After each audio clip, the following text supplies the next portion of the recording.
उगादी के समय पर, क्या हिंदू फेस्टिवलों के समय पर क्या इस तरह का जीवो आपको याद नहीं आता? क्या नवरात्रि हो, शिवरात्रि हो, रामनवमी हो, हनुमान जयंती हो, अनेकों हिंदू फेस्टिवल होते हैं, लेकिन उन हिंदू फेस्टिवलों को अच्छे से करने के लिए भी तेलंगाना सरकार कोई सुविधा नहीं देती। उन फेस्टिवलों को सही तरीके से मनाने के लिए किसी भी प्रकार का कोई कार्य तेलंगाना में कांग्रेस, हिंदू विरोधी जो कांग्रेस है वो नहीं करती। लेकिन हाँ, मुसलमानों के रमजान के लिए स्पेशली विचार विमर्श करके एक जियो निकालती है और उस जियो में यहाँ लिखा होता है कि 4 बजे के बाद में सभी मुसलमान जो गवर्नमेंट ऑफिशियल है उनको हम छुट्टी देते हैं। यहाँ दुर्भाग्य हमारा है। तेलंगाना की जनता को आज यहाँ देखने की आवश्यकता है कि तुमने कैसी सरकार को तेलंगाना में बिठा के रखा है। एक केसीआर था जो हम उस केसीआर को 8वां निजाम कहते थे, लेकिन तेलंगाना की दुर्भाग्य देखिए, एक 9वां निजाम पैदा हो चुका है रेवंत रेड्डी के रूप में। चाहे वो कर्नाटक हो, चाहे वो तेलंगाना हो, जहां जहां पर कांग्रेस की सरकार बनती है वहां पर इसी प्रकार के सर्कुलर मुसलमानों के लिए निकलते हैं, लेकिन हिंदुओं के लिए कोई बेनिफिट नहीं, कोई फैसिलिटीज नहीं।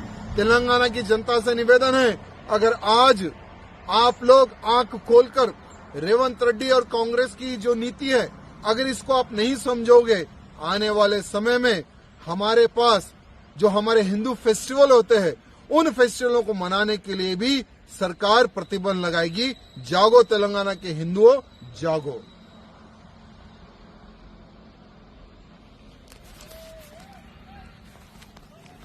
उगादी के समय पर, क्या हिंदू फेस्टिवलों के समय पर क्या इस तरह का जीवो आपको याद नहीं आता?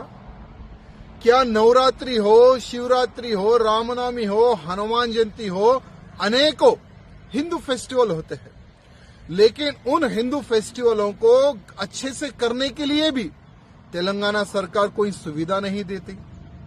उन फेस्टिवलों को सही तरीके से मनाने के लिए किसी भी प्रकार का कोई कार्य तेलंगाना में कांग्रेस, हिंदू विरोधी जो कांग्रेस है वो नहीं करती।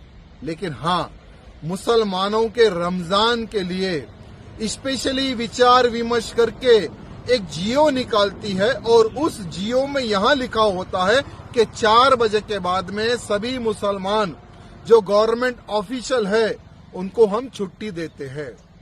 यहाँ दुर्भाग्य हमारा है।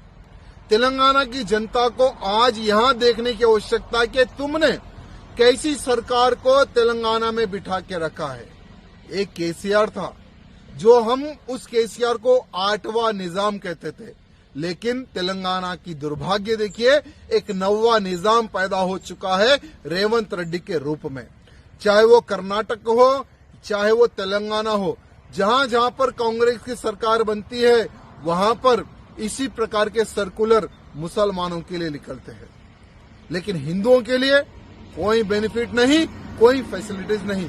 तेलंगाना की जनता से निवेदन है, अगर आज आप लोग आंख खोलकर रेवंत रेड्डी और कांग्रेस की जो नीति है, अगर इसको आप नहीं समझोगे, आने वाले समय में हमारे पास जो हमारे हिंदू फेस्टिवल होते हैं उन फेस्टिवलों को मनाने के लिए भी सरकार प्रतिबंध लगाएगी। जागो तेलंगाना के हिंदुओं, जागो।